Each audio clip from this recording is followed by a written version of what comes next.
നമസ്കാരം. നെതന്യാഹുവിനെതിരെ യുദ്ധത്തിന് ട്രംപ്. ഇസ്രായേൽ ചതിച്ചെന്ന് അമേരിക്ക. ഇസ്രായേൽ പ്രധാനമന്ത്രിയുടെ വാക്ക് കേട്ട് ഇറാനെ ആക്രമിക്കാൻ ഇറങ്ങിയ ട്രംപ് ചെന്നുപെട്ടത് വലിയ ഒരു ഊരാക്കുടുക്കിലായിരുന്നു.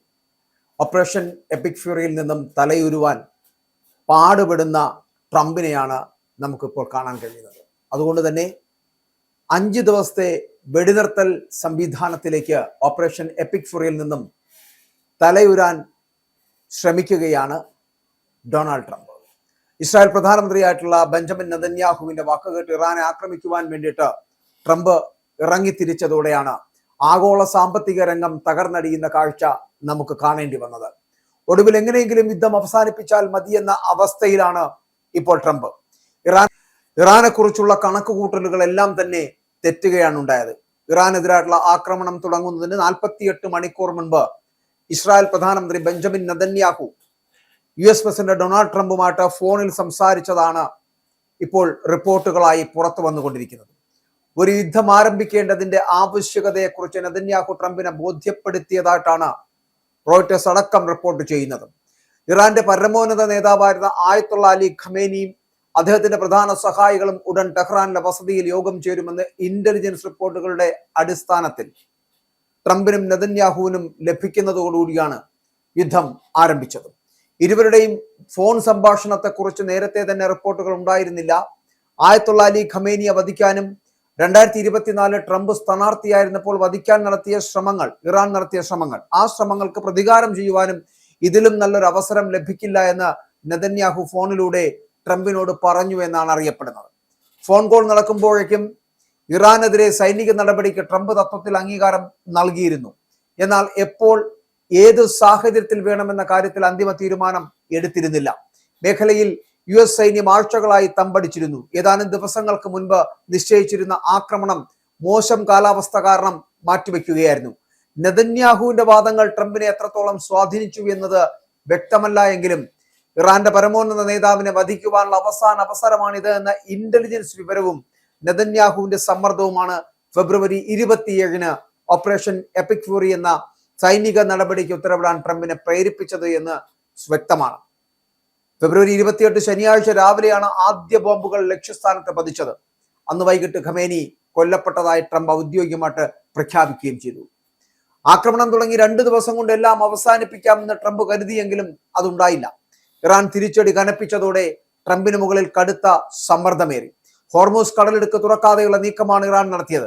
ഒടുവിൽ 2 ആഴ്ചയ്ക്ക് ശേഷമാണ് ഇറാനുമായിട്ട് ചർച്ച നടത്തിയെന്ന് അവകാശപ്പെട്ടുകൊണ്ട് ട്രംപ് കഴിഞ്ഞ ദിവസം രംഗത്തെത്തിയത്.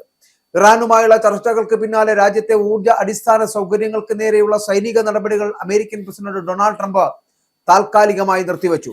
ഇതിനു തൊട്ടു പിന്നാലെ ഇറാൻ തലസ്ഥാനമായിട്ടുള്ള ടെഹ്റാനിൽ ഇസ്രായേൽ പുതിയ ആക്രമണങ്ങൾ അഴിച്ചുവിട്ടു. ഇതിനിടെ ഇസ്രായേൽ സർക്കാരിന്റെ നിർദ്ദേശപ്രകാരം സൈനിക നീക്കങ്ങൾ തുടരുമെന്ന് ഇസ്രായേൽ ഡിഫൻസ് ഫോഴ്സ് വ്യക്തമാക്കുകയും ചെയ്തു. ഇവിടെയാണ് അമേരിക്കയെ ചതിച്ചത് ഇസ്രായേലാണോ എന്ന് ചിന്തിച്ചത്. ഇറാനുമായിട്ടുള്ള ചർച്ചകൾ ഫലപ്രദമായിരുന്നു എന്ന് വ്യക്തമാക്കിയ ഡൊണാൾഡ് ട്രംപ് ഇറാന്റെ പവർ പ്ലാന്റുകൾക്കും ഒപ്പം തന്നെ അവരുടെ ഊർജ്ജ കേന്ദ്രങ്ങൾക്കും നേരെയുള്ള സൈനിക ആക്രമണങ്ങൾ 5 ദിവസത്തേക്ക് മാറ്റിവെക്കുവാൻ നിർദ്ദേശം നൽകിയതായിട്ട് അറിയിച്ചു. ഈ പ്രഖ്യാപനം വന്ന് മിനിറ്റുകൾക്കകമാണ് ടെഹ്റാനിലുടനീളം സൈനിക അടിസ്ഥാന സൗകര്യങ്ങൾ ലക്ഷ്യമാക്കിക്കൊണ്ട് പുതിയ ആക്രമണം ആരംഭിച്ചതായിട്ട് IDF പ്രഖ്യാപിച്ചത്. ഇവിടെയാണ് ഇസ്രായേലിന്റെ കുത്തിത്തിരിപ്പ് 2ാം വട്ടം തുടങ്ങിയത്. ടെഹ്റാനിലുണ്ടായ പുതിയ സ്ഫോടനങ്ങൾ എന്ന് പറയപ്പെടുന്ന മുൻപൊരിക്കലും ഇല്ലാത്ത വിധം ശക്തമായിരുന്നു എന്നാണ് റിപ്പോർട്ടുകൾ. ഇറാന്റെ ഇസ്ലാമിക് റവല്യൂഷണറി ഗാർഡ് കോർപ്സ്, ഖുദ്സ് ഫോഴ്സ് ബേസ്, ഇന്റലിജൻസ് സൈറ്റുകൾ, മിസൈൽ നിർമ്മാണ കേന്ദ്രങ്ങൾ എന്നിവ ഉൾപ്പെടെയുള്ള സൈനിക താവളങ്ങൾ ലക്ഷ്യമാക്കിക്കൊണ്ട് ഇസ്രായേൽ പ്രധാനമായിട്ടും വ്യോമാക്രമണം നടത്തി. അതേസമയം തിങ്കളാഴ്ച ഇസ്രായേലിലെ ലക്ഷ്യസ്ഥാനങ്ങൾക്ക് നേരെ പുതിയ ആക്രമണം നടത്തിയതായിട്ട് ഇറാന്റെ റവല്യൂഷണറി ഗാർഡ്സും അവകാശവാദം ഉന്നയിക്കുന്നുണ്ട്. അപ്പോൾ അവിടെ ഇസ്രായേലും ഇറാനും യുദ്ധം അവസാനിപ്പിക്കുന്നില്ല എന്നുള്ളതാണ്. അപ്പോൾ ഇറാൻ US-ഉമായി ചർച്ചകൾ നടക്കുന്നുവെന്ന US പ്രസിഡന്റ് ഡൊണാൾഡ് ട്രംപിന്റെ വാദം തള്ളി ഇറാൻ വിദേശകാര്യ മന്ത്രാലയം രംഗത്ത് വരികയും ചെയ്തു. ട്രംപുമായി നേരിട്ടോ അല്ലാതെയോ യാതൊരു വിധത്തിലുള്ള ചർച്ചകളും ഉണ്ടായിട്ടില്ല എന്ന് ഇറാൻ പറയുന്നു.